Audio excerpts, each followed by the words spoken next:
Hello everyone, welcome back to my channel. Today I want to show you how I made this super easy Oreo ice cream cake for my son's birthday. I'm just using store-bought ingredients, so I got Oreos, vanilla ice cream, cake mix in a box, and heavy whipping cream. I baked my cake in a 6-inch cake pan because this cake was only for the 4 of us. So I only used 1/3 of the cake mix and I adjusted the other ingredients accordingly. And I baked it according to the directions on the box.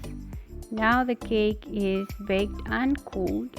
So I'm just removing the dome to make it nice and even. I'm gonna set it aside so that it's ready when I need it. In another 6-inch cake pan lined with plastic wrap, I am adding softened ice cream. I took the ice cream about 10 minutes before and I started adding that to come up to about halfway in the pan. And then using a spatula or a spoon, as you can see, I just pressed that down so that the ice cream was even and I didn't have any air pockets. Continue adding ice cream until your first layer is nice and even. Place this in the freezer while we work on the Oreos. So I added 8 Oreos in a Ziploc bag, and with a rolling pin I started crushing them until they got to the size I wanted, which was on the smaller side. I brought my cake pan out of the freezer and added all the crushed Oreos, making sure they were also spread out in an even layer.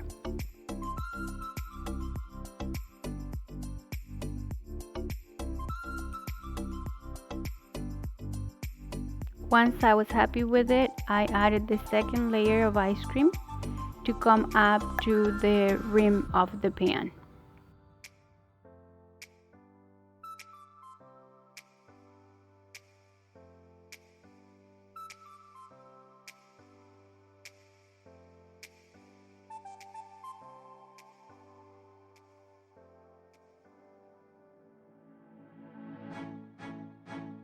And now that that layer is also nice and even, I added my cake and then I wrapped it in plastic and I placed it in the freezer. I did it overnight, but you can also keep it for 4 hours just so everything hardens up. This is next day, so I'm ready to serve the cake, so I'm gonna whip the cream. So I'm using 1 cup of heavy cream. I'm gonna measure that in this metallic bowl, and I'm going to put my beaters in there, and I'm gonna place the whole thing in the freezer for 5 minutes. After 5 minutes, I started beating the cold cream. I'm using the low speed of my beater, and this is going to take about 4 minutes. I like to go slow because I don't like to over whip the cream, otherwise it will turn into butter and buttermilk.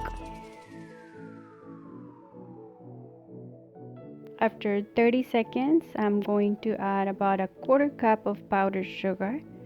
This is going to add a little bit of sweetness, but it's also going to help the cream be a little more stable because of the cornstarch that's in it. So I just added that and continue whipping. Notice that now it's starting to foam up a little and it's gonna start to thicken up.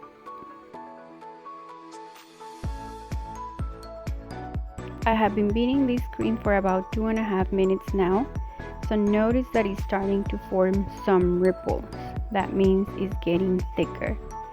So I'm going to stop, taste it. Notice that the peaks are starting to form, but they're not stiff yet. So we have about 1 more minute to go. Then I'm going to taste it and see if I need to add additional sugar, and then beat it for another minute or so until I reach my desired consistency.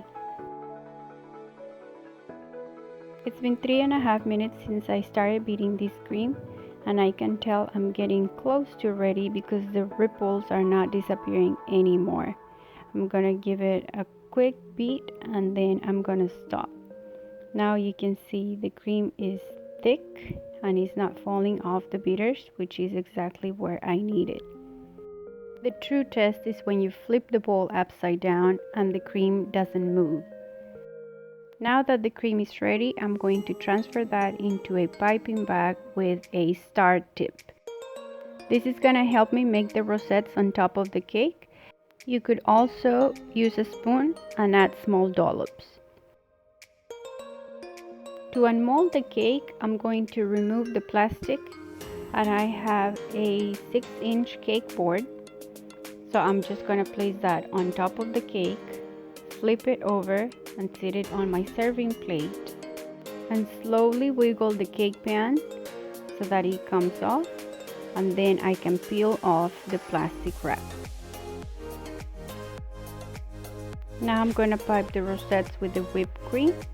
So I start at the 12 o'clock and then I move to the 6, 3 and 9 o'clock, and then I add 1 in between each so that they're all evenly spaced.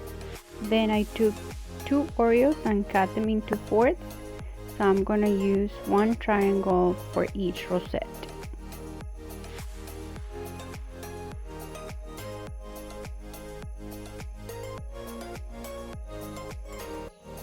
So here's the finished cake. I left it like this so all the layers can be seen. And I added a chocolate lollipop that I made with white and brown chocolate to keep it in the same color tones. And here's a look at the cake after we took out the first slice. This cake was delicious, was an absolute hit. So I wish I had made it bigger. But now that I know, I can play around with different flavors of ice cream and cake, different types to put in between the ice cream. So I'll definitely be making more of these. Thank you so much for watching, and I hope to see you in the next video.